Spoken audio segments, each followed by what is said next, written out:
Great. Hello to all. Wonderful.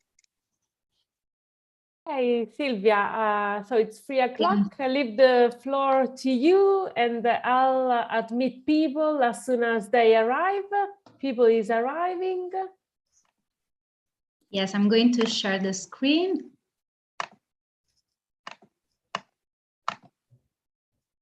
Okay. Can you see it? Yes. Okay, full size, great. So, hello to all. Thanks to be here for this second appointment of M.I.C.A project. This is the second work café, and the topic is on best practice in cultural communities. We have been meeting for 5 appointments, 5 work café, to learn how to build the community M.I.C.A, this digital community made of cultural professionals. So it's like a process. We are going to learn how to do this, to nurture the M.I.C.A community. And we do this also with the help of special guests, with keynote speakers, and with members from the community that want to share best practice in the topic of the work café is. This is the agenda for today. So as the last time, we had the first part in live streaming session until 4:20, and we start with ice breaking. Then we introduce you the first keynote speaker, Marianne, from Story Center. And then we have a first participant from the community that share with us best practice in cultural communities. Then we'll leave some time for question time. But if you have questions, you can write it on the chat. Also from people that is watching us from live streaming session from M.I.C.A Facebook can do questions on the chat as well. Then we had a short break and work. We start to work in small groups. Focusing on the agenda of M.I.C.A community and start collect stories from the members to do networking, to build a community and relationships. So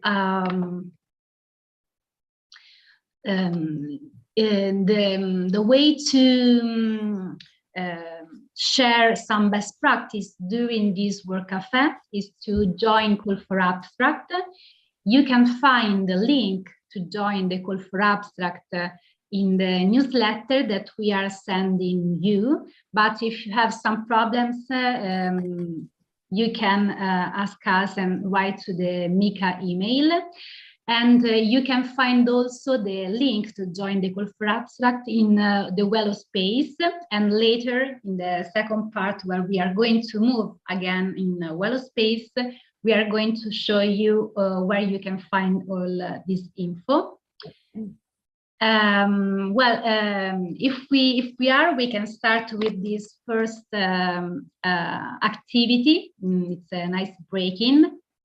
I'm going to share with you on the chat a link to a Padlet. It's really simple to use it. You just have to click on this link. Okay, I'm going to put it on the chat. Let me know if it's working. And I'm going to share the screen on the Padlet in order that you can see what you're going to see. And here you can upload your introduction, a picture of you.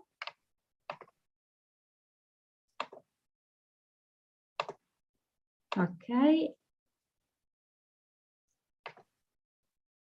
And we can start to know each other. So if you're going to click on the link on the chat, here on the right, there is a plus icon. If you click there,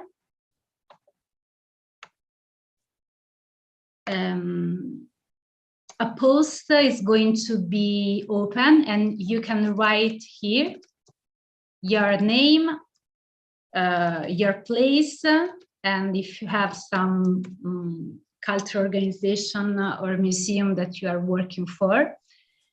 And then you can start introduction yourself with a brief description, and if you want to tell us a superpower maybe, and the contact too if you wish. And then you can click on post, pubblica, this is in Italian, it's post. And automatically is going to upload it in this virtual board. Let me know if you can use the Padlet.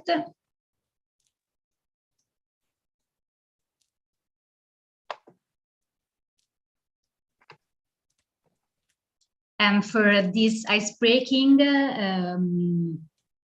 we can do it maybe in 5 minutes to think about it and post it on the Padlet.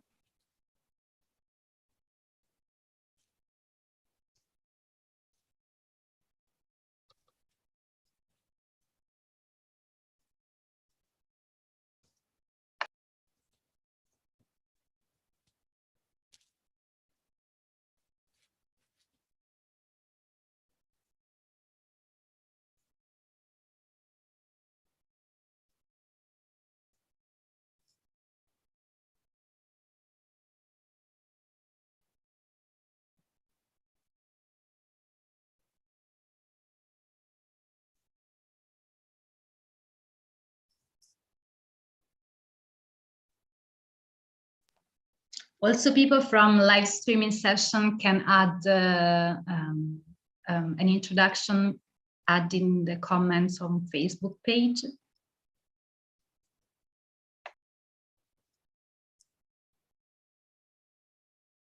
Should have put some music, Sylvia.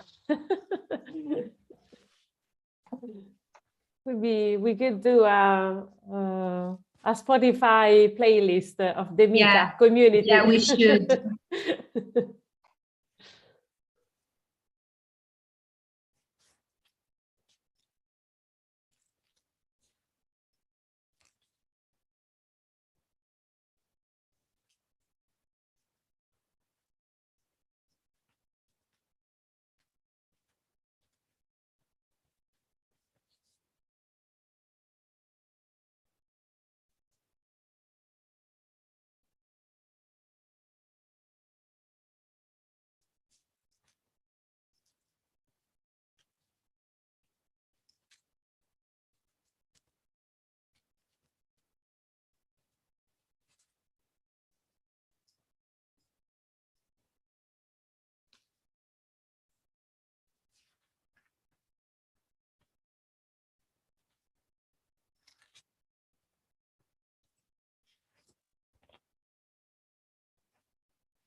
Great, I can see some posts of you. 3 minutes left.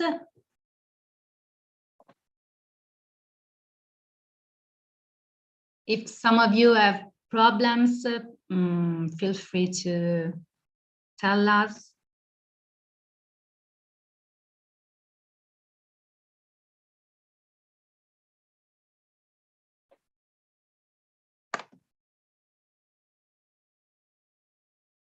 In chat, you can find all the info, and the link.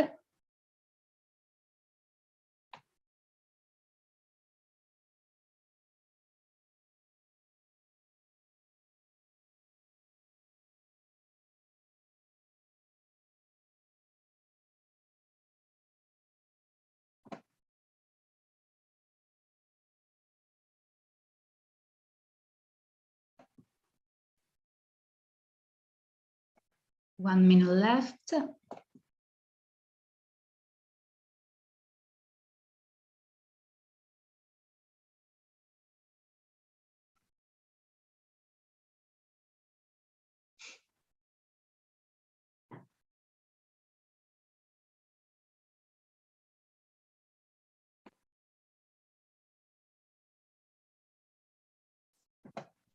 Okay, great. I can see some interview. Hello, Fernanda and Ferdinando. Great. Floriana, Paola. Super. Okay. You can keep on working on the Padlet. No worries. The link is permanent. So you have time to introduce yourself on the Padlet, and we are going to share it. Okay, we can move on. I'm going to share the screen again.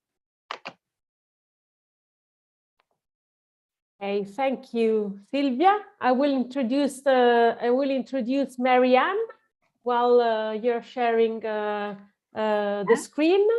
So we are very happy to have Marianne here from Denver, Colorado, the US.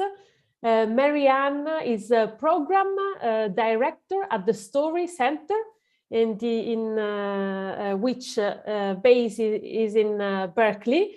And she has a passion for finding new ways and creative ways of harnessing the power of stories. So we invited Marianne because she's a great expert in storytelling and helping people to tell their stories. And she also has a background as a museum expert.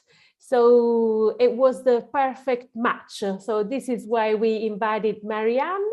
And Marianne, I will leave the floor to you. So wonderful. Yes, thank you so much, Antonia. I am so happy to be here today because it's a marriage of my two favorite subjects, storytelling and museums. And I was a museum educator in a history museum here in Denver for almost 30 years. It was my first career. And ever since then, well, let me just say that since it was a history museum, for all of that time, I was telling other people's stories and telling what it was like to come west in the United States and even perhaps to be a Native American person and to be a miner and to be a fur trader and all of these different people who came through the West. And finally, at the end of my tenure, I had some digital storytelling workshops with Story Center at the museum, and I invited them in to help me do some story work. One of the exhibits that I worked on with stories was actually Italians in Denver, because we had an Italian immigrant group here in Denver, Colorado. And I just thought it would be more impactful to have people tell their own stories about what it was like to grow up in Denver and be of Italian heritage. I also followed up with an exhibit on the history of Denver and different Denver neighborhoods and asked people from different ethnic groups and different neighborhoods to come in and tell their stories. And that was very powerful too. And in doing that work, I realized for myself how interested I am in hearing other people's stories. And we're talking about anything from a very small story, like what was Christmas like with your grandparents, to the big stories of what it was like to grow up in a place where you were the other, where you weren't part of the fabric of the community. And those stories are very, very powerful. And so I switched careers at that point. Not that I want you to switch careers, I want you to stay in museums, they're wonderful. But I switched careers and I decided that I wanted to incorporate everyday voices into the bigger exhibits that we bring to people in the museum space. I'm going to share my screen with you now. Is that okay, Antonia? Yeah, of course. Yeah, sure. Okay, I'm going to go ahead and share my screen, and let's see here. Here we go. And I'd just like to walk you through some of the work that I've been doing over the years. This first photograph was actually in the exhibit gallery in the museum where I worked. And this was in the Denver Neighborhoods exhibit. And I had digital stories showing on the big screen in the exhibit. And we'll talk about so many ways that that kind of work is very important in terms of bringing people in to the museum. But first of all, let me just give you a brief background about Story Center and who we are and what we do. Today, I'll be talking a little bit about that, and then I'll be talking about digital storytelling from the Story Center point of view and how we came to this kind of work and what we do with it across different disciplines. And I'm going to talk about the power of story in the museum context. I'm also going to talk a little bit about how to gather stories and bring them into the museum space, and the role of museums in the community. So Story Center has been around since 1993, when video editing first became possible on personal computers. And our founder, Joe Lambert, who is still the director of Story Center, worked with a few partners to create this organization. And we work around the world in different languages and really across the globe in collecting stories. And it's not just that we collect stories, we don't do anything with the stories in particular, but we help people tell their stories. We facilitate a storytelling process. And in doing that work, people can identify moments that have changed them in some way and made them the people they are today. And in sharing those stories, we share a common humanity. And we'll talk a little bit more about that as I go on. And so we do have an office in Toronto. And as I was saying earlier, we have a colleague in Lisbon, but we travel everywhere. And we do, of course, during the pandemic, a lot of online work. And that's been wonderful because we've been able to spend time with people from all over the globe in the virtual space. This is a quote that I love because to me, this is exactly what stories do. So the quote is, "Stories are powerful because they don't fill in all the blanks. They open up a space into which the listener's own thoughts, feelings, and memories can flow and expand. They inspire an internal dialogue and thus ensure a real connection." So when you think about it, when you hear a story, you're listening to what the storyteller is saying, but in addition to that, you're thinking, oh, I have an experience sort of like that, or, oh yes, I knew somebody like that. And so what we're doing is we're internalizing the story and we're seeing how it relates to us as human beings. And in doing that, we allow other people to make meaning of our stories as we tell them. And we do make meaning of the stories that we listen to. So if people are good storytellers, they don't always tell us what the story means. They let us figure that out for ourselves. And so those are the stories that I think are the most powerful, the most interesting, are the ones where we have to, as audience, work a little bit to figure out what the storyteller means or what's important to the storyteller in the story. And in doing that, we're engaged. So if the storyteller feeds us all of the information, we lose some of that engagement. So in terms of storytelling in museums and cultural organizations, I think some of the most important points are that storytelling invites people to play an active role in the history of their community, and it acknowledges that each individual is part of the story as it unfolds over time. So every voice is equal. They're all of equal weight. It doesn't matter if somebody is from the aristocracy or somebody is from the labor force. Every story is equally valuable and equally powerful. And frankly, in our workshops, equally difficult to tell, right? And to come up with. So everybody comes into the workshops on the same level and they leave on the same level. And there's something very validating about that. The other thing about museums is we tend to tell people, we tend to have an authoritarian voice, and we tell people what's important to know. We tell them what the real story is. And when we allow people to come in and tell their own stories, they tell us what the story is. They tell us what this big topic means to them on the ground. And that to me is more meaningful than book knowledge, research that we do. It's having people come in and say, yes, I agree with that, but this is what it meant to me to be Italian growing up in Denver, Colorado in the 1920s or 1930s. That to me is very, very important.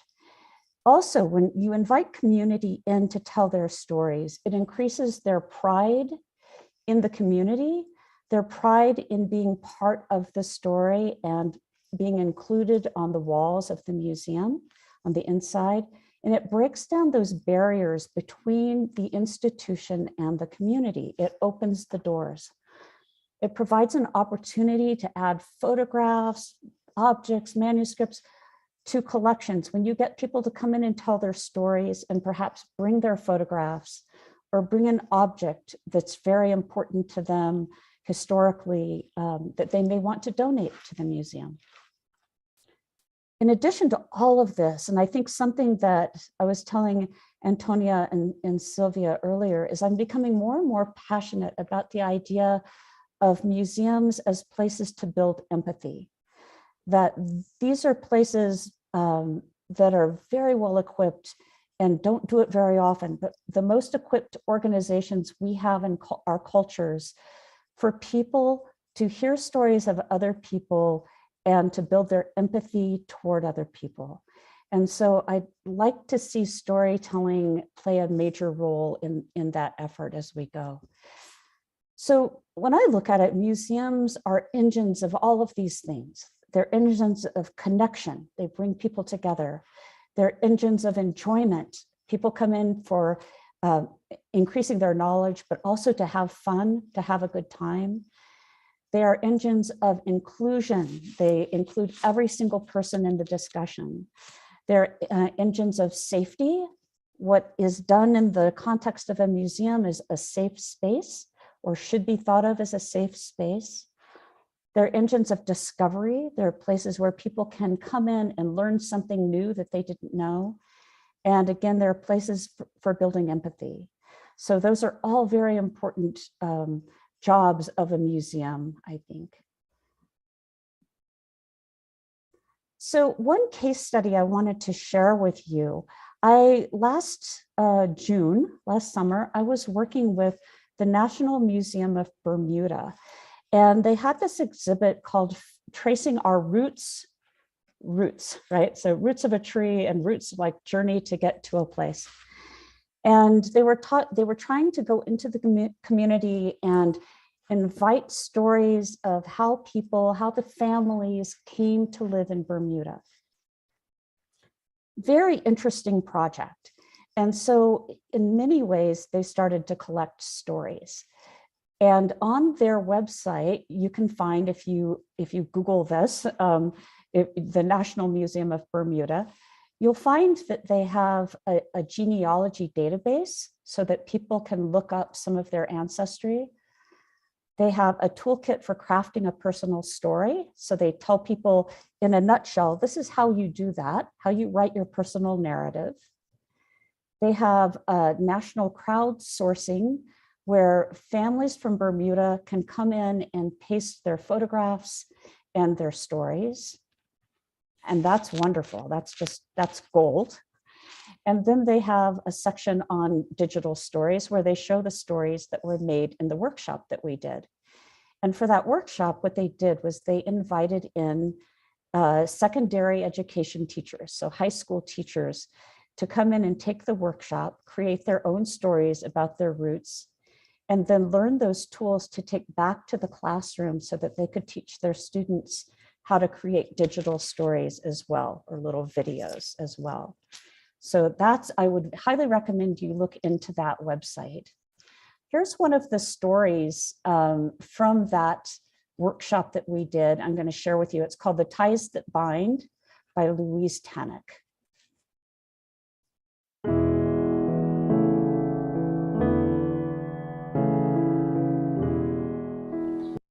Sorry, let me just pull this down here.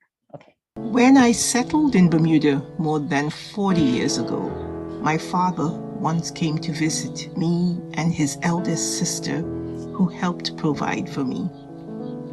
The prize he carefully unfolded for us was a mango seed he carried on his long journey. I planted it in the backyard. I often sat on the porch with my aunt, enjoying a mango and a story.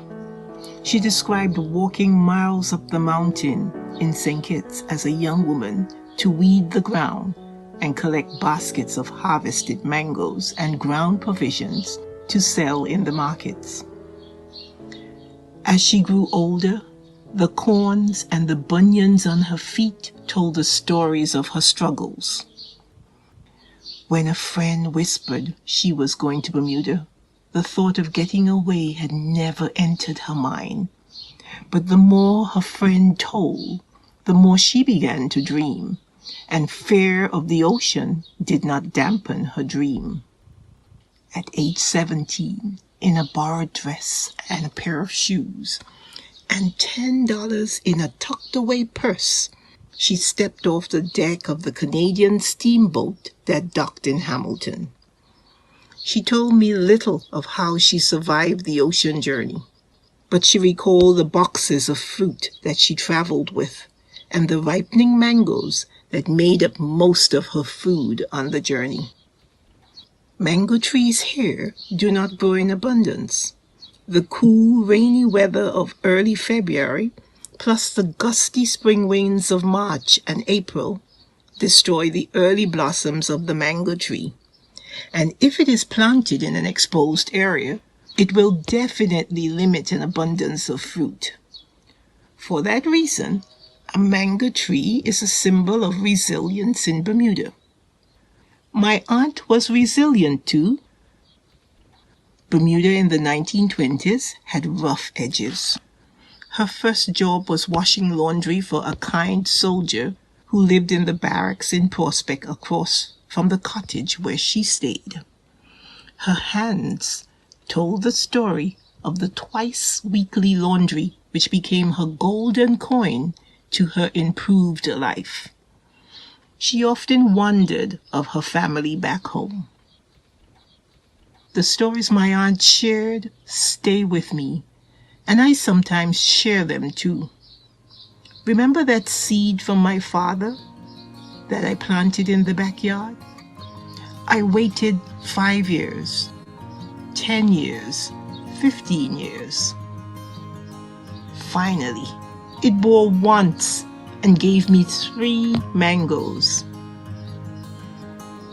This was a prize I did not share.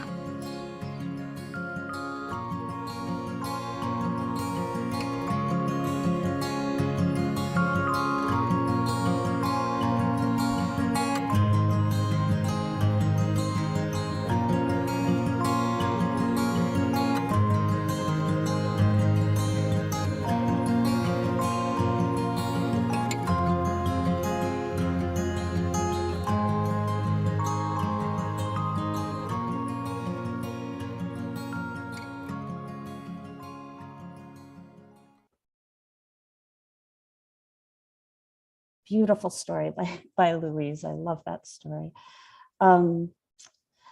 So as I mentioned when I was at the Colorado History Museum, we also did these other 2 exhibits on the history of Italians in Denver, and then an exhibit called Imagine a Great City, which was about the history of Denver neighborhoods. And I think one of the things that impressed me the most was how the storytellers brought in everybody they knew to the exhibit. They brought in all of their own personal community to the exhibit to show that they were on the screen, they were part of the story. And so again, it broke down the walls between what a museum is and the community. And today we're really trying to integrate with communities, bring them in more and more. It used to be that when I first started at the museum many years ago, we would think that we could bring community in by providing one program that was specific to a community. That's not enough, right? It's not enough to say every once in a while we're going to highlight this section of our community. That's not enough. What you need to do is really break down the walls altogether and make everybody's voice heard, and on a continuous basis, not just once or twice, but always. They're always part of the story. So incorporating that is so important. So I wanted to show you one more story that was done by somebody in for the Denver exhibit. And this is someone who is a local artist and professor of art. And he tells his story with a little bit of an introduction. We did a little video introduction of him before the story starts to roll, just to tell who he is. And I think one of the things I want you to take away from this story is he's talking about sort of referring back to roots, the roots of his development as an artist and his roots as a professor. So let's take a look at this story. This is the neighborhood I deal with is part of early Denver and early Hispanic Denver. And that's really what my artwork as an artist, what I represent and paint about, is that history. So I come from this, and nowhere else would you see this part, well, some of my work, but here from Denver. It's very located here.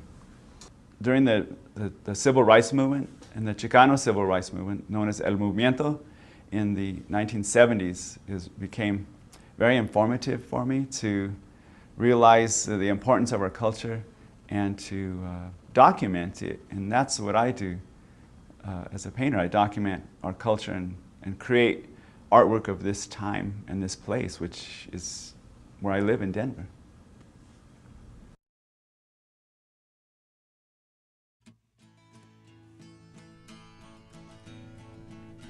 Life at my grandparents' house in Denver's West Side is one of my earliest memories. Every Sunday, our family would attend Mass at St. Cajetan's Church, which was the heart of the Hispanic community from the 1920s until the neighborhood displacement in the early 1970s. In the summers, as a young child, I would spend a week with my grandparents who lived in the North Lincoln housing projects, about 6 blocks from St. Cajetan's. I remember waking up early on Sunday mornings to the smell of fresh tortillas from the surrounding homes coming through our open windows. At breakfast, my grandma Lorencita would make sure my dress shirt was ironed and crisp. Grandpa Fernando Frescas would be ready to head out the front door, standing tall in the cowboy hat he always wore. Walking down the sidewalk, my grandmother would often pass a neighbor friend without slowing down at all and say, "Hola, vecina." She would call back over her shoulder and that we had to keep moving to get to the church on time. Once we had crossed Colfax, we would walk over to 9th Street, and this was my favorite part of the walk because I love the look and feel of the old modest Victorian homes, but it was here that I would start looking for a stick. But it couldn't just be any stick. It couldn't be too short or too long. I'd search for the perfect dried out fragment of a small branch. my ground professors would almost always be the first to find it. And I'd like be, all right, he found the perfect stick, you know? So I could walk down 9th Street and I could drag this stick against the wrought iron fences that defined the front yards of every home. Tat, tat, tat, the stick would sound as it stuttered across each section of black iron. At some point, I let go of the stick and I traded it for a paintbrush. 45 years later, that sound and rhythm is still in my ears as I walk on to the Auraria campus. As a professor of art, I study and teach the formal elements of making art, but always I carry the rhythm of this neighborhood inside me. Every fall and spring, I begin a new semester with a new group of students, and the rhythm continues. With each new series of paintings I begin, the rhythm continues. As I hold a paintbrush like a stick, I know that the rhythm and echoes of this neighborhood and community will always live in my heart and work.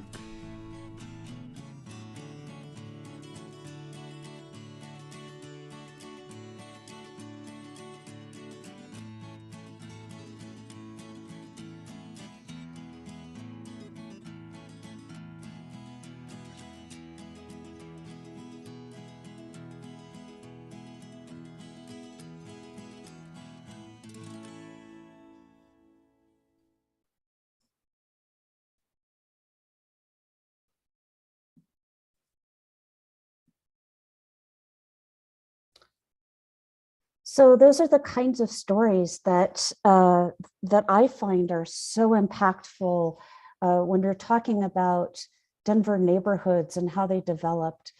It's more interesting to me and more meaningful to hear the stories of the people themselves and how they got there and how they became who they are, what community meant to them, what their own history meant to them and how it shaped them. Even having the music in that story being made by Carlos's grandfather is part of the fabric of the story and so meaningful. And in addition to digital storytelling, at Story Center, we collect stories in other ways, and museums can do this as well.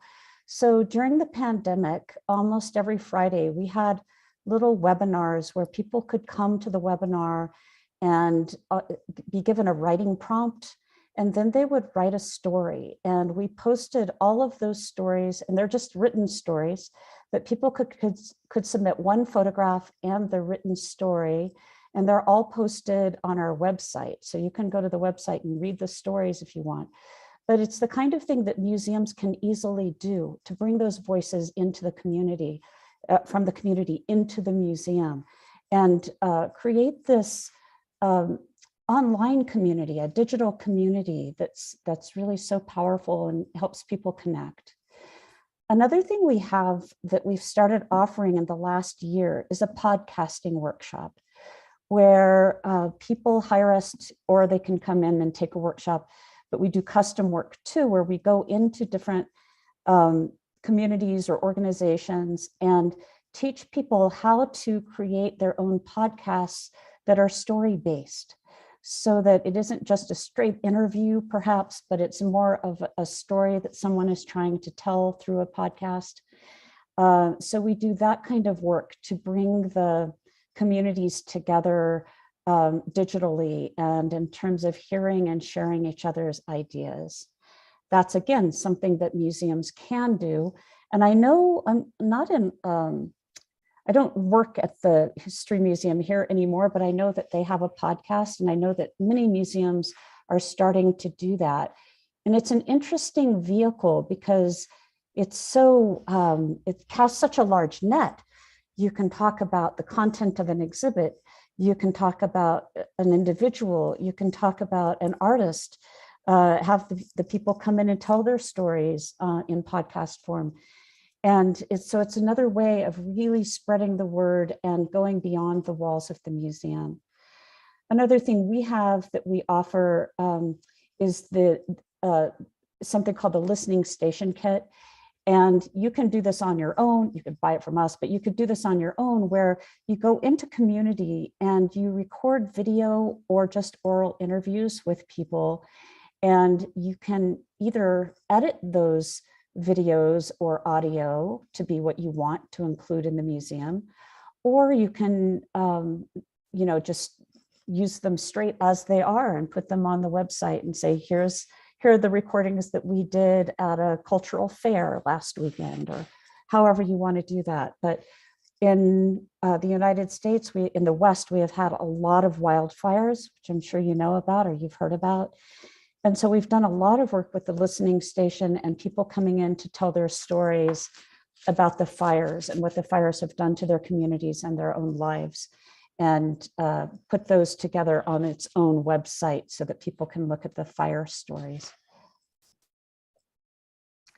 So when I look at storytelling, the first thing, and it's almost as powerful as anything in this whole process, is the personal reflection and growth that happens from that. I think most of us walk around with stories in our minds about what shaped us, and we it's almost like a record, and we put the needle down on the record and we play it again and again for ourselves. When we create these stories, especially in groups where other people ask us questions about them, we sometimes rejig how we think about the story. And maybe we shine a light on it from a different perspective. And when we do that, there's a sense of growth and reflection and seeing the story from another vantage point, a new perspective. And in doing that, it's this, I can't tell you what it means to be a facilitator and see someone achieve this new insight that they never had before about something old that lives in them, some old experience, but now they see it differently. And then when they share that within their community, it helps build community. It brings us all together when we hear other people's stories. It makes us empathetic to them, so it fosters empathy. And then all of that feeds community growth and awareness. So the power of story, I think, is implicit and very, very strong, and it brings us all together. And so finally, I just wanted to say that to become more relevant today, museums need to go beyond holding and interpreting collections, which is what we used to do, really, is save and protect and interpret our collections. But we need to go beyond that to creating a safe space, a space for healing, especially today. And it helps us know the heart of our audience and what is important to them by inviting them to engage and participate, to know and feel that they are part of the story being told inside and outside the museum.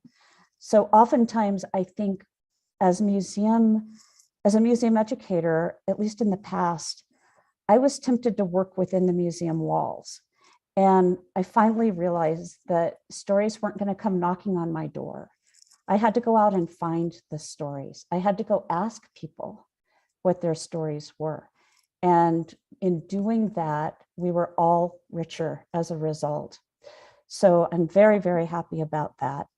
I think that's about all the time we have, but one of the things we could do is this little chat storming if we have time. Antonia, do we have time for this? Yes. Okay. Yeah. Could we do this? So if you could all think for about a minute, you don't have to take very long, but take a minute or two.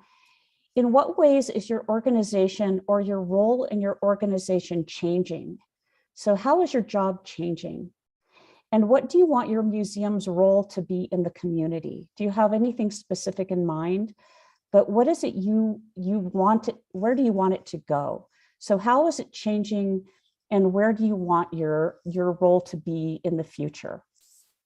So if you could think about that and then put it in the chat. And when I say go, we'll all hit enter, but just go ahead and type into the chat your answer to that question. And I'll stop sharing my screen now.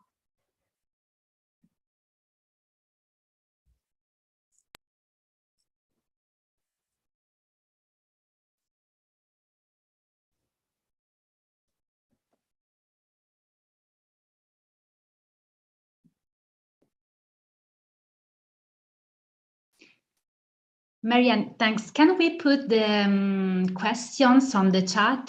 Oh, so sorry. Yes, no worries. let me grab those. Hold on just a second.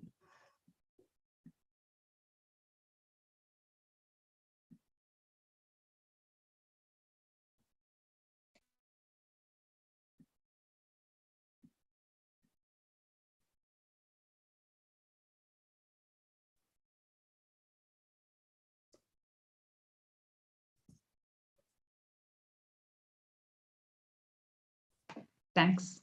You're welcome.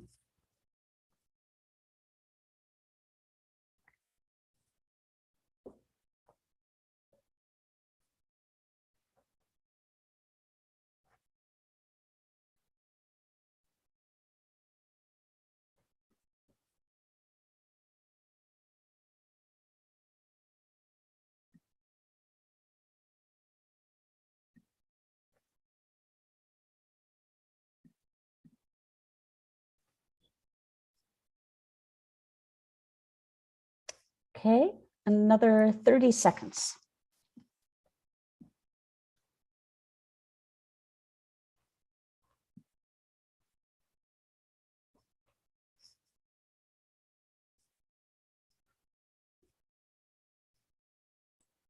And people who is following us on YouTube or on Facebook can join the chat storming even on their channels, and I'm gonna show them what's the result.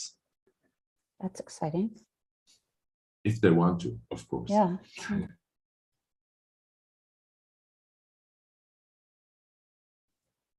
Okay, so I'm going to count down by 5 and then we'll all hit enter. 5, 4, 3, 2, 1, enter. All right, so some of the answers, a place of reference, and I would like to be more like a listening station. Yeah, the whole organization could be more like a listening station. And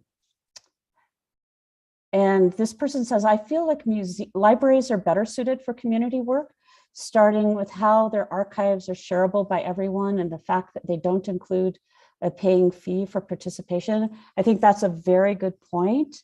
I think, you know, when I think of, it's funny, whenever I walk into a school of any age, a library and a museum, I feel happy. I feel like I could work here, wherever that is, but I think there are some commonalities there. Museums as open spaces, meeting place, community core.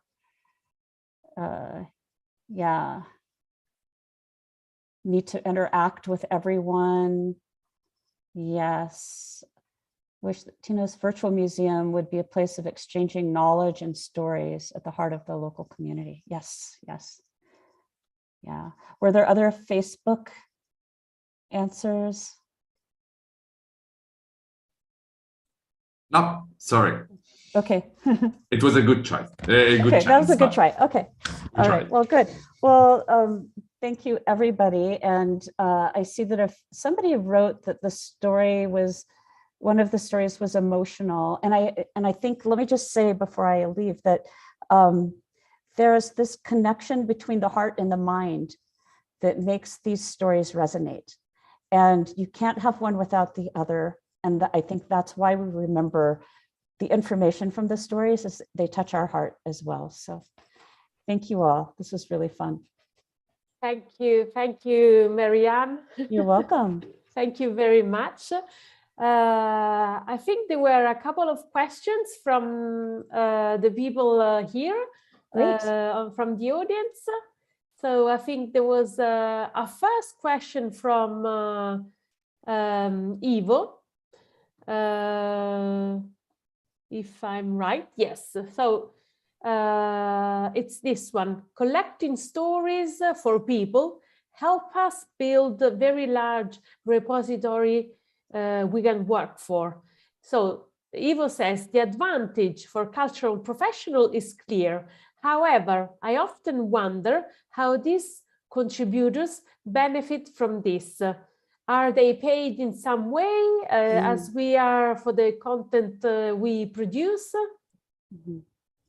That's a very good question. Some of our partners who hire us do give at least a stipend for people to attend the workshop. Our ethical practice says that the storyteller owns their own story. So even if we have a workshop where the client has us come in and do this workshop because they want the stories for some purpose, whether they put them online or they use them to try to get grant funding or whatever that is, we never ask people to sign off on their stories until the end of the workshop, till they have made the story, because they don't know if they want to share the story until after it's made. And so at that point, they have the right to say, no, I don't feel comfortable sharing my story. I just want to keep it for me. So it's voluntary how much they want to give. I did have a client who gave, and I thought a lot of money for storytellers to tell their stories. And this was a museum in the United States that paid each person $800 to participate in the workshop. That was quite hefty. I've never seen anybody else give that much. Usually it's a stipend to help people who have to take time off from work to do the storytelling workshop. But it can be whatever the organization wants it to be or have the money for. So, and some people just want to be part of the exhibit, and so they don't care to be paid for it. But again, that's a very good question, because what is the value of these stories to us? In some ways, they are like oral histories, though, and we don't usually pay people for oral histories either. So it runs the gamut of how much people are paid or not paid to do it. Yeah. Thank you, Marianne. Yeah. There was another question from Manos. He was asking, what's the number of people involved from the museum side to create this project? So maybe, yeah, I'm not sure if Manos is referring to the National Museum or the other one. So maybe more or less, yeah, you can say in general. Yeah. In general, when Story Center teaches a workshop or facilitates a workshop, there are 2 facilitators for 10 people. And the maximum number of people is usually 10, because that's a good cohesive group. Beyond that, it gets unmanageable in terms of time and listening and developing the stories.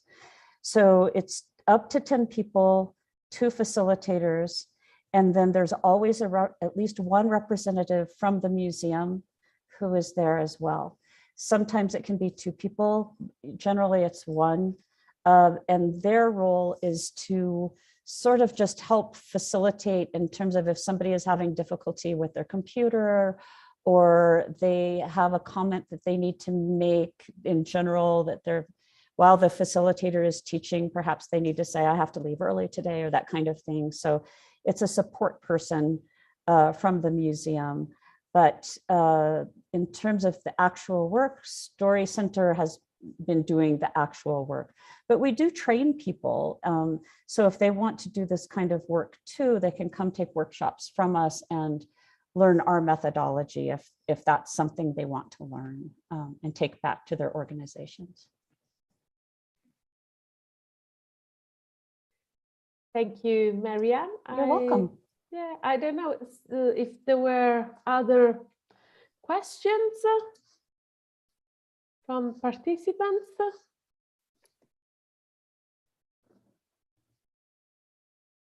Okay, so maybe just one last thought, Marianne. So what do you suggest for us as a M.I.C.A community? What would be your advice? How we could use the storytelling in our community? I would suggest that each of you write your own personal story about how you got where you are today. Why are you sitting in the chair you're in today? So sort of like Carlos's story, what brought him to his occupation? And I think if you were to write these stories and, no more than 350 words, short stories, and share them with each other, I think that would help build your own community and take you a little bit deeper into the practice of asking other people for their stories. I think it's important for us to tell our own before we ask for others. Thank you. Thank you, Yeah. Marianne. Thank you very much. Thank you very much. Thank you. Well, bye. Bye. Thank you. Bye. Thank you, Marianne. Thank you very Thank you much. so much. Thank you. Okay. Bye-bye. Bye-bye. Nice to meet you all. Thank you. Bye. Well, really interesting. Maybe we can work on this on the second part of the Work Café, and we reflect again on stories and how maybe we can use storytelling to build our community. So this is why we would like to introduce Marianne for M.I.C.A community. Now we have another speaker. She's a speaker from the M.I.C.A community. I don't know if Panagiota can introduce her because probably she has some connection problems, or maybe Natalie wants to introduce this second speaker. Hello, Sylvia. Can you hear me?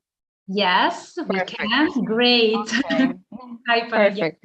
I leave the word. Hello to everyone.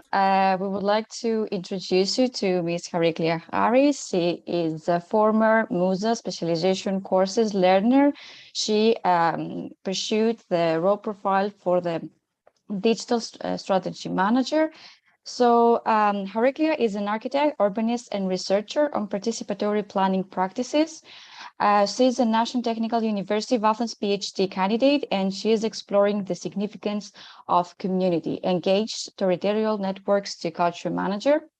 Her collective work mainly focuses through projects or exhibitions on the notion of the community as space of production and transformation, referring to questions of participation, free knowledge, auto-organization, creating environmental design strategies, formatting autonomous zones, and creating new ways of cultural production, distribution, and activism that cross into real-life social situations and institutions.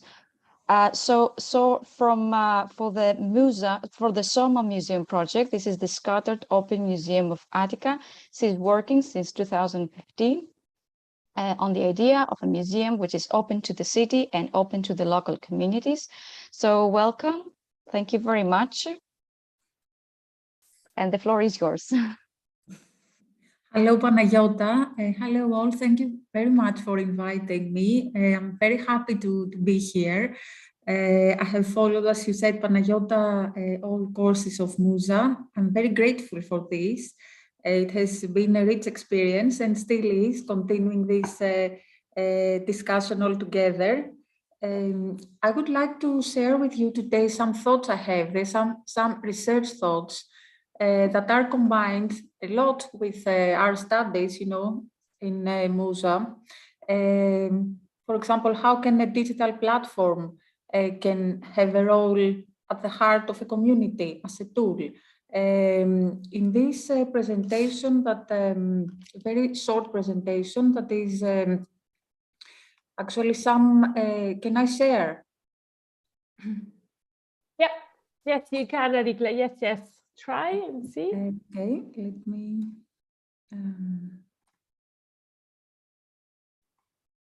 So can you see my screen? Yes, coming up. Thank you. Great. Can you enlarge? Thank you. Okay. Perfect. So now, as we see, this is part of a research I'm doing for the PhD Networks of Territorial Cultural Management in collaboration with local communities. The role of internet and digital platforms is a very vital role in forming and shaping digital communities. And in my PhD, I'm very much, it is in the heart of my research, the question of how can a digital community react with a physical community? Is it the same? And how can we really save physical reactions, and communities are reinforced by digital experience? So the social platforms and digital platforms are very much at the heart of my research. And these thoughts that I'm sharing are really at the center of my current research. So first, I would like to point out some focal points that can explain what we're going to see later. So first, I want to point out that the digital platform can be a mean for sharing and creating economic, social, and cultural value. One point important for me is that we are at the moment that from platform companies such as Google, Apple, Facebook, or the known big platform companies, there is this new contemporary tendency to the sharing platforms. Platforms that are in line with the tradition of digital commons, that are open to free contributions for a multitude of users. So this that we're going to see, what follows actually somewhere in between. On the road to the sharing platform, we will see some paradigms. Another point that is important in my view is that the internet and digital imaging technologies have offered new ways to disseminate cultural content that have important implications for the way cultural heritage contributes to the creation of social and economic value. And third, that cultural organizations are required to experiment with digital platforms in multiple and novel ways to create economic and cultural value in order to make their collection visible online. So new managerial tensions and trade-offs are emerging for museums since big data and online platforms put them in a more complex networks of stakeholders. There is, for me, an interesting table that I have discovered in my research from this Pese, Nairobi, and Paolucci, where through the two big platforms such as Europeana and Google Arts and Culture, they have gone to see through several stakeholder categories, users, researchers, museum and other cultural institutions, specialized suppliers, tourism institutions, policymakers. They have done this comparative analysis to see the perspective on the value of digital platforms in sustaining the online dissemination of cultural heritage. So we see the different values that are created in the different occasions, and we see the different perspectives, which for me gives us an input to see maybe some, in another more, let's say, in a view that is some paradigms. This paradigm is from Sophia. Sophia is a project I was very happy to be part of for 2 years.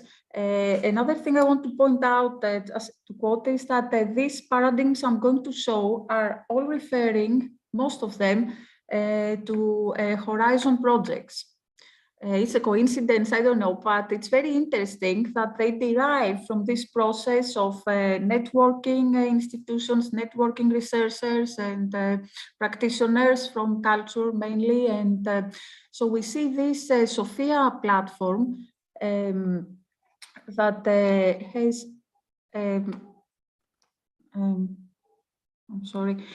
has a very specific role.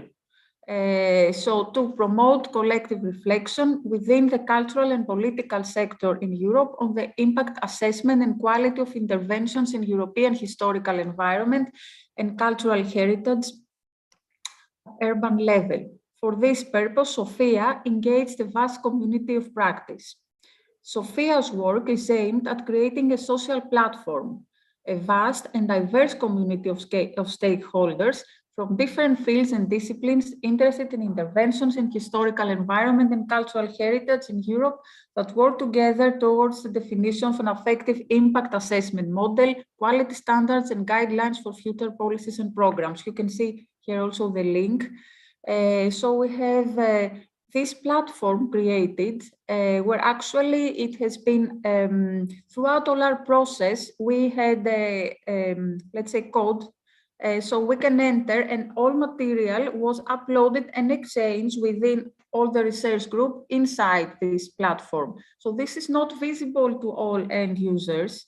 So this is, I want to point out that in most platforms, we have these different levels of approach, things that are between the community who creates the platform and things that come to different end users.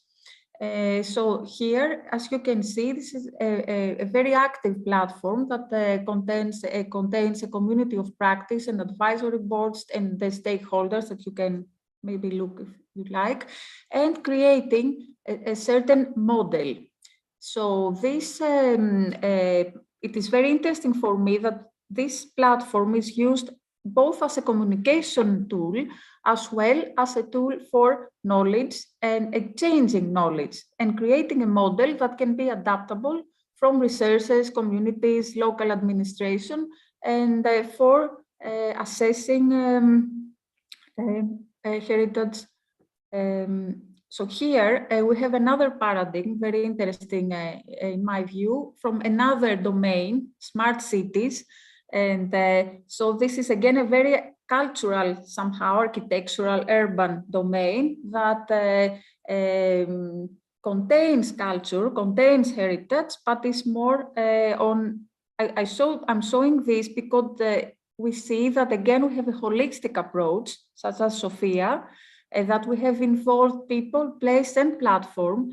And I want you to notice, please, that this it says including sensors. So there we see that, going to the Internet of Things notion, we have a platform from a smart city where it's giving you ideas of how the smart city can be working, combining digital experience and physical experience. This is another aspect I would like to point out, the combination that these digital platforms give us this, at the same time, digital and physical experience. And another interesting paradigm I find that this M.I.C.A project, the M.I.C.A project is more, let's say, democratic. So we have people, I can apply, I can be an ambassador, I can share my story. It's a very interesting social networking platform for cultural heritage, as well as my house of European history paradigm, where the plan, which I will be very happy to see the results, so looking forward to see, collecting stories throughout Europe and building an European narrative. Another interesting platform, again, is a sustainable, I don't know if you can see. Yes, we can. Can you see? Okay. We see the exchange knowledge, developing skills. Okay, so digital platforms, as we see, most of the paradigm can serve for this purpose of exchange knowledge and developing skills. For example, here in the Sustainable Cities platform, again, we have all the process, we have the declaration, we have the actions taken, and even if you're not an expert, you can take advantage. If you are an expert, you really can work maybe here. Again, another interesting, for example, in the same platform, networking stakeholder through local actions. Again, a very interesting of combining physical and digital experience. So the key to the platform is contribute. And you can contribute through many ways, such as filling forms or many ways, maybe also vocal archives. So getting involved, contributing to the map are the main ways through an online registration form to be part of this process. And I'm ending these paradigms with another very interesting for me project, ROC project, that relates 7 role models cities to 3 replicator cities. So one city passes to the other ways, passes knowledge. And how do they do this? Through this platform. So again, we have a map. Again, we have ways to put our material and to facilitate communication and relationships between different information sources. And we see that, for me, the most interesting in this is that the Rock Atlas is an interactive platform that accompanies the development of the project in the replicator cities, where every action taken in the replicator city is at the moment put in the project through this process. So for me, this is a very alive, this is very physical and digital. So there I have noticed some sources and some interesting articles, in my view, for this discussion. Thank you very much.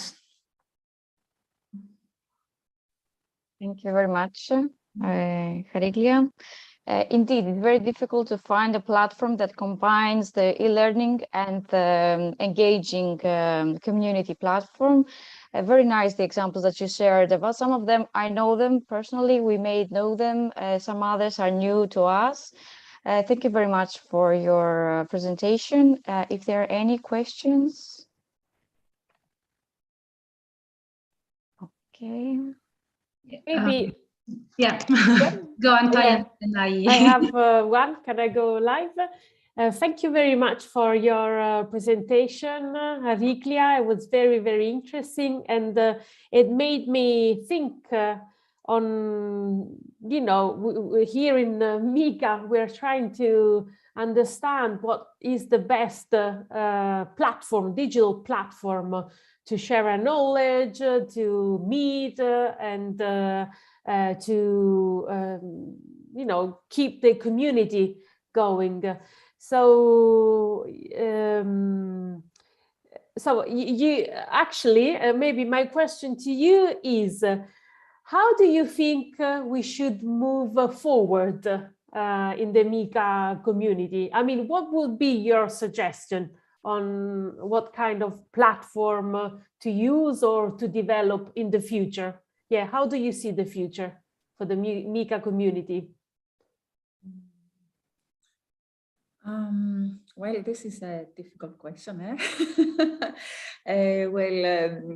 Because M.I.C.A community is a new community, an ongoing community. So for me, as I would dream, you know, if I could be a part of it more obviously, like actually these post-it papers that we see, if they could be a part of the platform, could be a space for us to exchange. I think this would help a lot build the next step.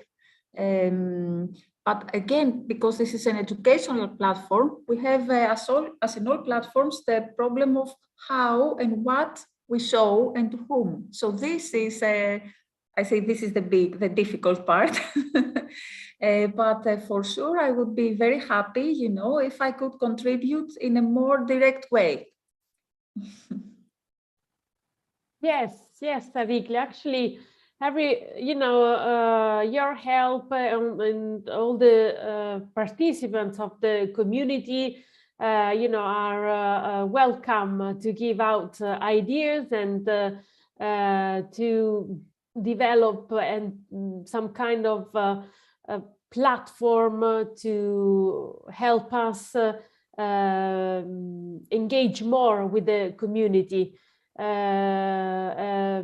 Of course, we will need to understand, you know, what are the resources involved, and you know, not to replicate maybe things that they are already out there, but your contribution is more than welcome. Thank you very much. Thank you.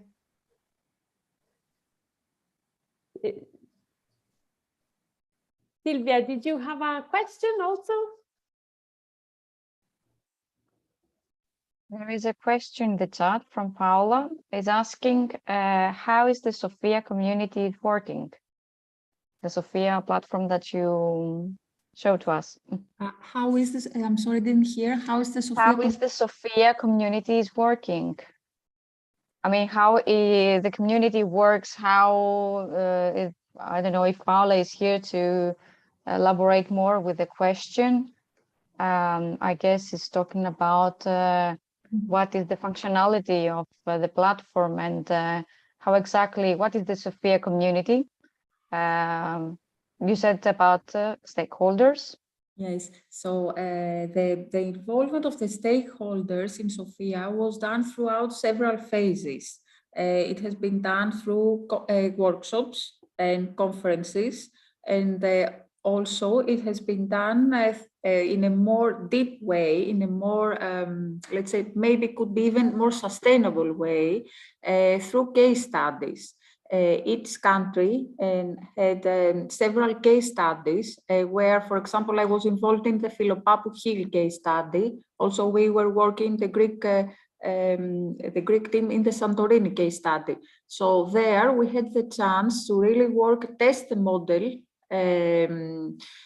with the local communities through all means that we could really think of, like involving inhabitants, involving all local stakeholders, such as from, let's say, shops or from networks, local networks, of course, the administration, the municipality, different NGOs. So we did several workshops, for example, with Nikos Anastasopoulos, who was responsible for the research in our behalf. We did a workshop in imagining the future of Philopappou Hill, putting a perspective on what do we think this would be the identity of the Philopappou Hill in 2030. So giving this perspective, we built the identity. And of course, we realized all the problems that deal with heritage at the site. And then we went back to test this model. So all the process was back and forth testing this impact assessment model together with the stakeholders. So stakeholders were really vital, and it was built, and this is true, a very big community that were both local people, from local people to researchers to administration and on. And so the next steps, I'm not sure, I don't know, and I'm not the person, really who could talk about this, but I'm looking forward to see, if this can be sustained. But hopefully this, if you build a network that has envisioned something, then I think there are many opportunities to go on, because actually what the stakeholders were so much involved, so we envisioned all together. This can maybe have something new to bring in the future. Right. So you started from a physical, with a physical natural monument, let's say, like the hill, which appears, and it has so many visitors even now come to the Philopappou Hill. And how you envision in the future what will be the perspective for this natural monument? Okay, thank you very much. And there's another question from Antonia. According to your experience, which is the most important element for building up a digital community? The most important question. I did a question. According to your experience, what do you think could be a good ingredient, a good element to build a digital community, a burning community? I think the main element would be to create trust, to create real bonds, to show that what you're sharing is real. So I think this needs continuous work. So I would say creating bonds through continuous and quite as like for example, what we are doing now and having these continuous workshops and getting feedback and getting back. I think this, for me, it makes me creates trust, and I want really to participate. So I believe this is a very strong. Okay. Yeah.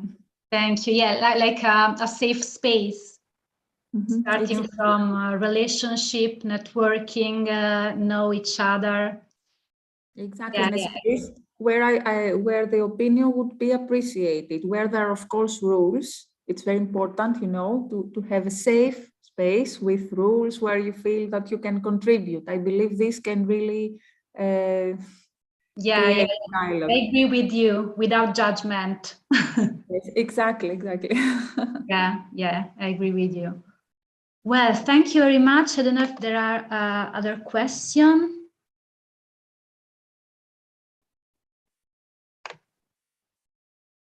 No, okay. So if there are not other questions, maybe we can do a short break and then see you in 5 minutes. What do you think? It's okay? Yeah. And close the live streaming session and see you on Zoom in 5 minutes. Okay, so thank you so much for whoever follows us on the streaming session, and see you next Monday, always on YouTube and Facebook, or contact us via email at info@micaproject.eu for becoming a part of our amazing community. Thank you, Mattia. Thank you. See you in a bit. Thank you. Thank Okay. you. See you in a bit. Bye-bye. Bye.